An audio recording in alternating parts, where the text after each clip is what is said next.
This is the project that I brought back from Germany that I was working on at Festool headquarters with Wolfgang that I posted in a video a little while ago. And the first thing I've got to do is put this tabletop together using the Domino 500, which is so cool because it's actually a tool that Wolfgang invented. So first thing we've got to do is lay out these boards kind of how we want them, and then we'll make a mark where we want the dominoes to go.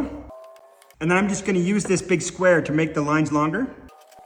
And then we can grab the Domino 500. And since Wolfgang invented this machine, he kind of builds most of his projects with the presets in mind. So these boards are all 20 mils thick. So we'll flip this right here and toggle that down to 90. And then we can flip this one right here. We'll lift that up and we can pull this adjuster back until it hits 20 and lock it down. And then it's going to cut right in the middle of this stock. Then I can grab the cord and the hose from the boom and plug them into the domino machine.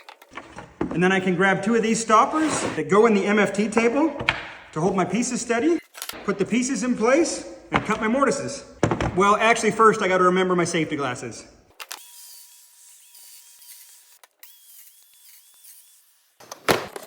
Then we can grab 6 of the dominoes that we need.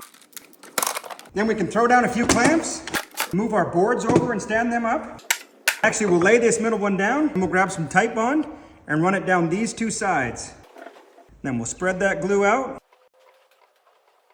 Then we'll put the dominoes in, and then we'll flip these over and into the other boards. Then we'll tighten up the clamps, give them a little squeeze.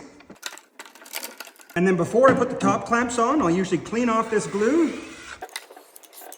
And then with some water and a rag, can clean up the excess tight bond glue, which will reduce a lot of the sanding and cleanup you have to do afterwards. And then I'll throw on 2 more clamps to equal out the pressure and make it so that the glue up isn't bowing one way or the other and remains nice and flat.